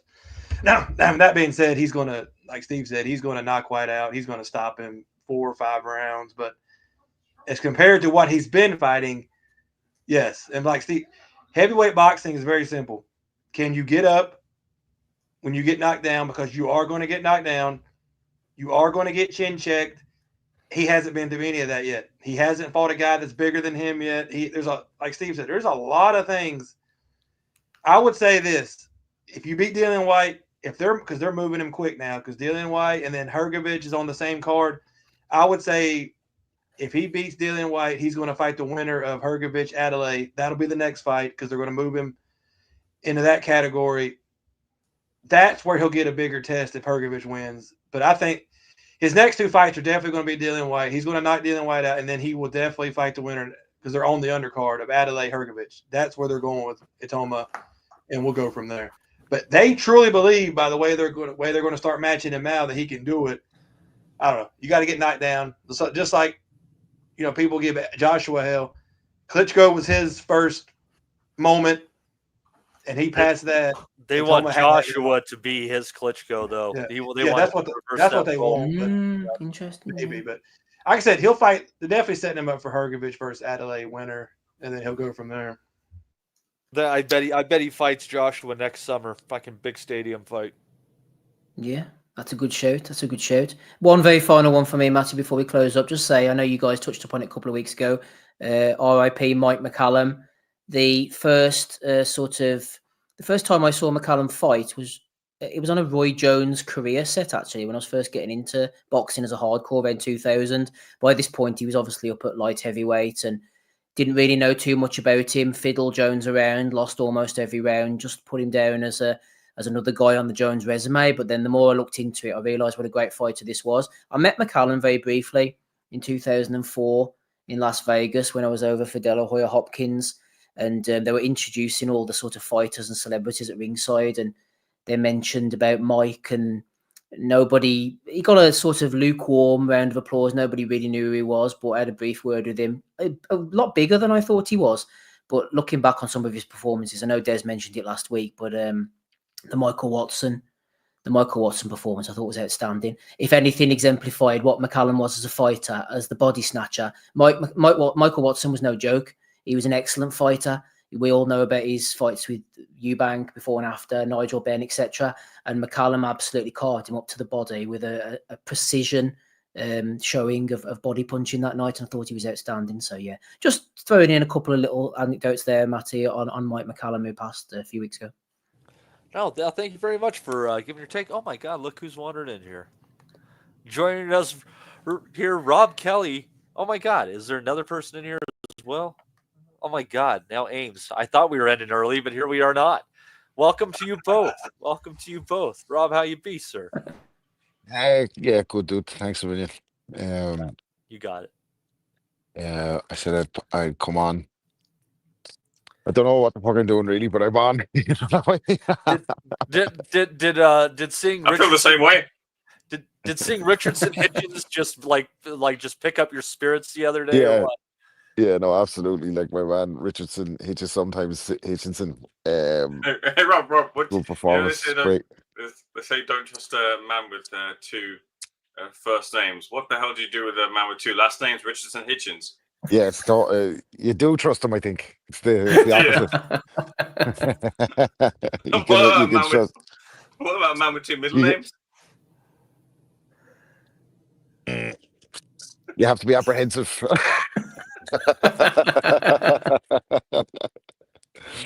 I just wanted to jump on. Obviously, my dad passed earlier in the week. But I got a load of messages of people that listen to the pod that are not even familiar with the real names. Obviously, they have usernames on here, but loads of people sent me a message or whatever to just remember that I always fucking chatted about my dad when I was on here, like, because if it wasn't for him, like, I wouldn't have the love for the sport, and that was something that we had together. So I just wanted to thank everyone for fucking reaching out to me. It does mean a lot, and he wasn't either like the most sentimental. I'm not either, but you know what I mean. It does mean a lot. Like, I just wanted to thank. I know, fuck the listeners still, but thanks for anyone that reached out to me. Means a lot. Cheers, guys. Good man, Rob. Absolutely. Yeah, and Steve was having to hop out of here, but Ames, if you have a little wrap up on what you saw or what you're gonna see, you go right on ahead and give it to us, sir. I barely saw all that much, to be fair. Whilst Wellings gets through the exit door, I don't know if Steve did. I missed the start of the show, but never seen it. You haven't seen Ames and Steve Wellings in the same place at the same time in a long time. We have. That's incorrect, though, Rob. Because that's incorrect, though, Rob. Because I've actually met up with Steve Wellings, and I've not met up with you just yet. So that's a whole Fight Club kind of thing there, Ames. I tell you what, me and Steve are an imposing duo as well, Rob. I bet, yeah. A regular fucking Ronnie and Reggie used to. More like Rodney and flipping Del Boy. I've been called a lot of things, but not imposing. 2 people that get knocked around by preteens. Oh, brilliant. Gonna get robbed outside the elementary school. Not again. Yeah, you definitely you would fancy your chances if we were at the end of the Alloway shadow boxing, that's for sure.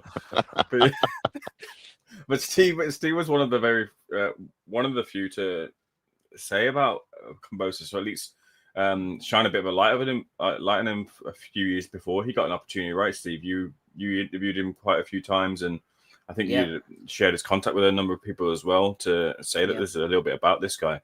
You guys were saying it earlier in the podcast that I don't really know what the future holds for Kambosos. I think he'd make like a brilliant commentator. He's got a bit about him, can talk the talk, and it has been at the highest highs and fought through or fought some of the best that are around right now. If there was more fighters that had the temperament and the determination and mindset of George Kambosos, then the sport would be in a better place. And what a fucking chin on him, because with Kambosos, he always fought opponents that for sure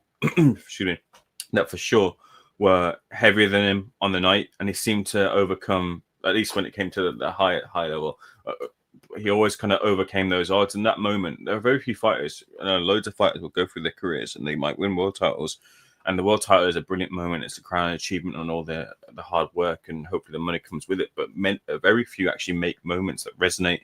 I remember speaking to Andy Lee months back, and I said to him, like, you've had that moment where you obviously backing against the ropes, you're looking like you're on the edge of a defeat there, and then you pull something out from absolutely out of nowhere. And Kambosos did this exact same thing in creating a moment where he did against Teofimo Lopez. That was a brilliant edgy seat type of fight, which you're getting as close to, I can recall off the top of my head, to something akin to a Gatti type of spirit in that fight between the two, because he was close to defeat himself as the fight drew on, but he managed to keep through it and get that victory. And it was a brilliant moment. And I think to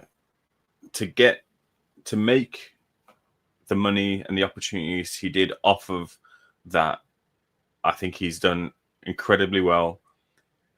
You talked about, of course, what he might do.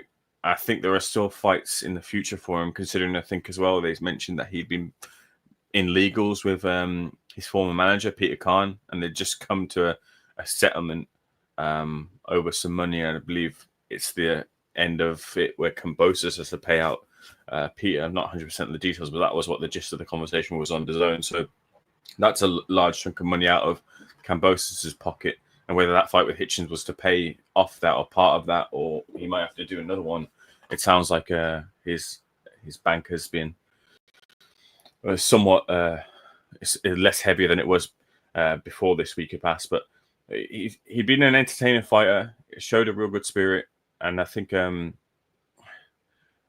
made the most of what talent he had. With Hitchins, you just want to see those big fights now. Whether Devin Haney is the fight he was of once before, I've got a little bit of benefit to give to the doubt to Haney as to the general rhetoric and the consensus is that Haney seems to be going through the effects of what happened in the Ryan Garcia fight.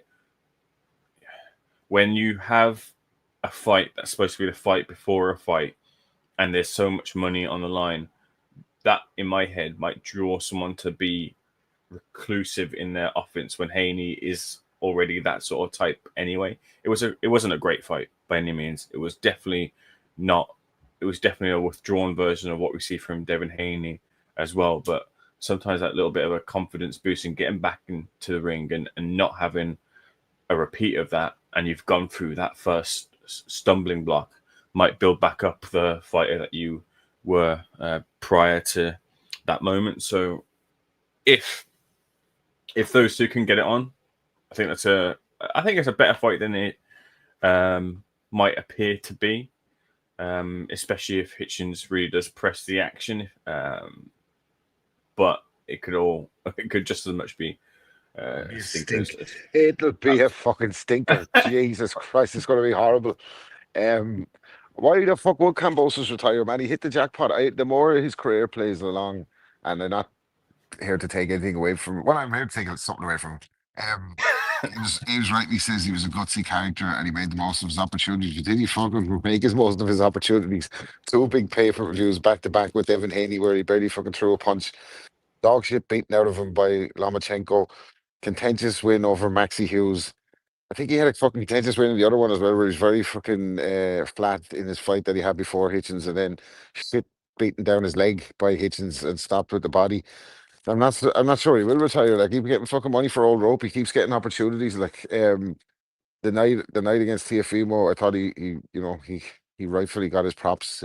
He was the better man that night. He completely outfought and outworked Teofimo Lopez, who was a great fighter, but he has certainly been dining off that for the last fucking 6 fights. Like, he's probably going to get a chance to dine out on it again because he does bring a bit of a draw. You can get money with him fighting him in Australia. He has a name.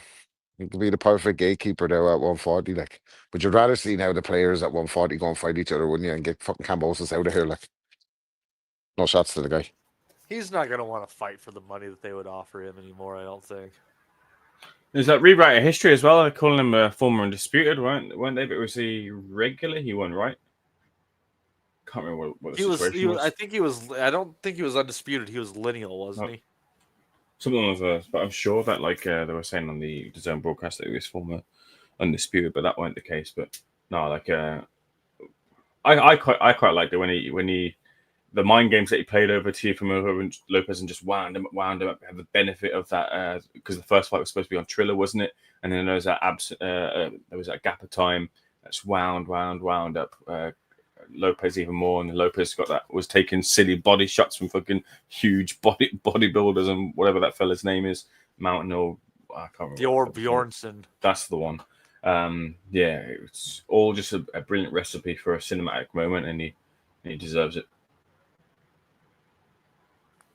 Yeah, he had his moment, and he's eaten off of it for far longer than anybody else could feasibly have done so. So for that, I guess we give you some respect there, George. I mean, if you can't live off of what you made there, I don't know what to tell you, buddy. And do you guys have any thoughts on the Galal Yafai card on Saturday? And if you do, we'll close with that. And if not, we'll close. Yeah, I was having a brief conversation with a friend and colleague in the boxing reporting game, Danny Gilfillan, who's a listener as well to the Boxing Asylum, and he was we were discussing the fight, and he seems to think that Rodriguez is in with a real good shot to upset Galal Yafai, considering you put into the mix of what version of Sonny Edwards there was in the ring with Yafai previously, and then the punch power that Francisco Rodriguez carries, and the distance has been number of times, and the fighters he's been with. Seems to think there's a bit of a value, or at least life in Rodriguez heading into this fight. So for those who do bet, have an eye on that one, maybe in play. I don't really do that all that regularly, but look into that. Otherwise, Visioli's always a fun fighter to watch. There's a lot of traction going on right now with Visioli, considering the story going around about him apparently bashing up Kermel Moton in sparring, and videos apparently recorded and could surface down the line. But he looks to be a good prospect, as does a few of the fighters on this specifically as well. I see in the gym every now and again Ibrahim Spider Sullivan, managed by JK, training out of Birmingham. I watched him spar at McCracken's gym about a week and a half ago, I think, and looks very sharp. Looks ready to deliver another good performance. Just waiting for that opportunity really to push Ibrahim Sullivan on further.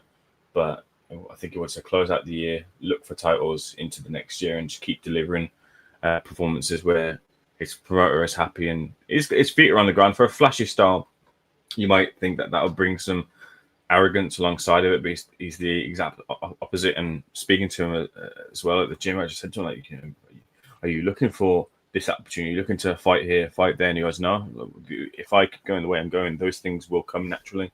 And I was certainly impressed by his temperament in light of what could be if they get it right. Peter McGrail versus Baluta. Shame to see Shabazz drop off through injury. I'm not sure what is in the offing for him, but it's a good replacement opponent in return. But you think McGrail would have enough for Baluta. Conor Walker versus Liam Taylor probably be the fight of the night. Got an edge to Conor Walker in that fight, of course. Otherwise, we'll see how Pat Brown gets on. Second fight in quick succession for him after his debut. And that's about it, really. I think, is it? Yeah, so this Saturday, it's, or is it Friday? Either way, over this weekend, it's Crawford versus Canelo, the first press conference.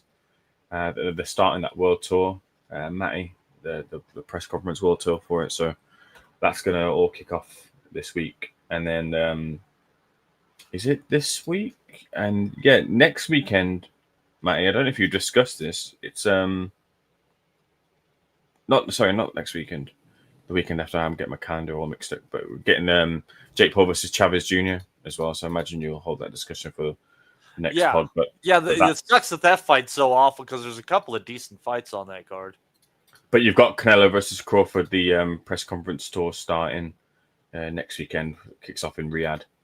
So right on. And when you're just talking about that discussion when it came to about Netflix and their introduction to the sport and them leaning into the bigger events and not really all that interested in anything else. Well, with the conversation surrounding women's boxing, and that card, I think, is a brilliant card for women's boxing, but a lot of conversation is whether the interest follows below that.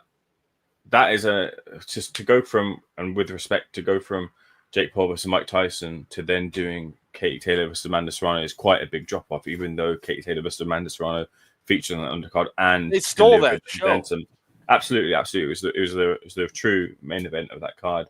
But I think that gives a little bit of hope that there'll be more interest from Netflix to have big events, because that is there will be a steep drop off from Jake Paul versus Mike Tyson to Katie Taylor and Amanda Serrano 3.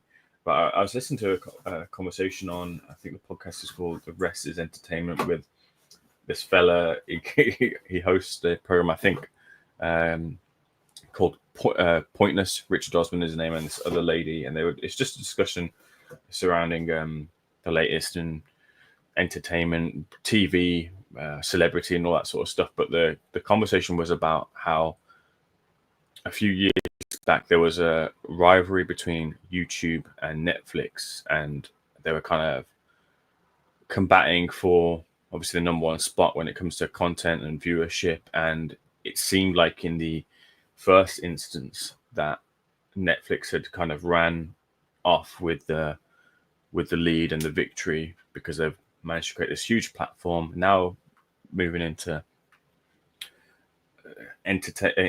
live streaming sports, doing this boxing, which obviously concerns us, but there seems to be at least a little bit of a shift when it comes to those who end up on Netflix when they have those big fights and get those big contracts. That Netflix, at least the conversation they were having, if I'm remembering it correctly, start to kind of dictate terms of what they want and their picture of what they want something to be.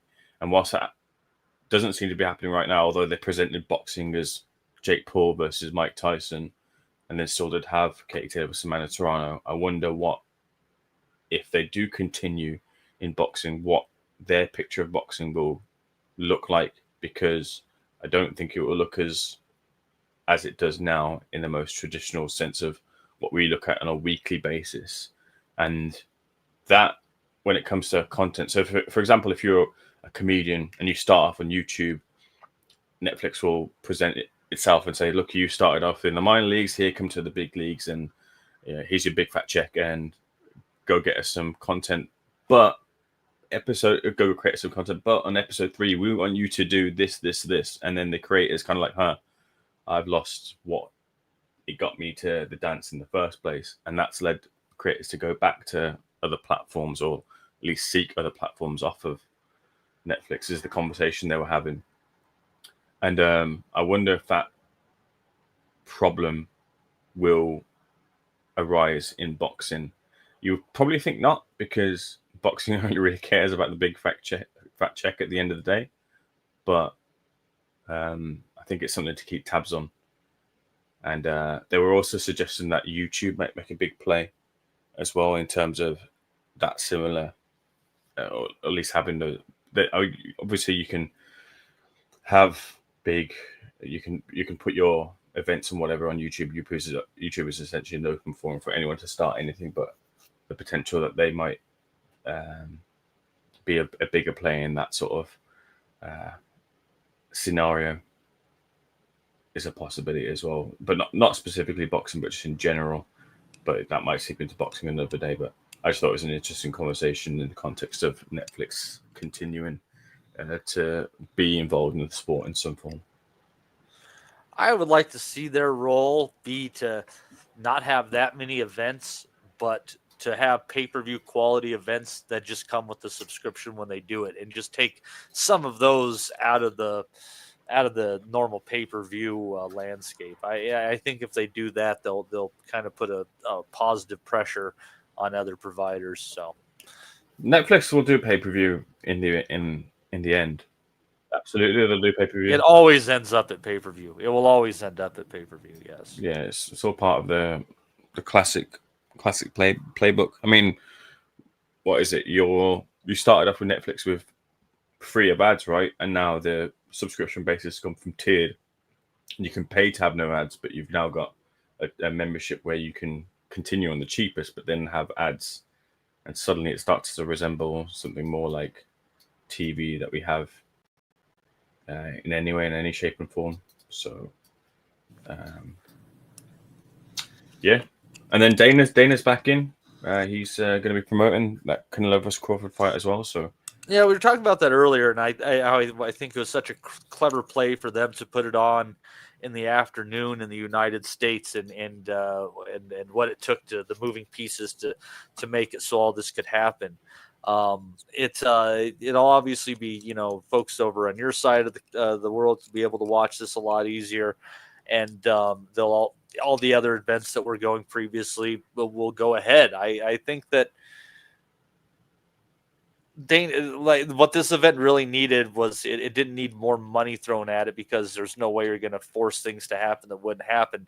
What it needed was a creative mind, and that's exactly what Dana White brought to the table. So, but anyways, well, if anyone has anyone has anything else, feel free. Otherwise, that's all I got today. I know it's a short episode, but yeah, that's what's going on right now. All right. So I would like to thank we had Mr. David Palmer throwing $4.99 in there, as well as Mr. Captain Casual. And I'd like to thank everybody popping in the chat today and for checking us out. We will be back next week to talk about all this stuff, as well as the Jake Paul fight, and also I believe a card from Canada featuring Christian and Billy as well. So yeah, you guys have a great week ahead. We'll be back here to review this limited amount of boxing that we have, and we'll do our damnedest to make it seem like it might have been entertaining. You folks have a great week ahead. See you next time. We'll never forget. I think that's good. Go to and move!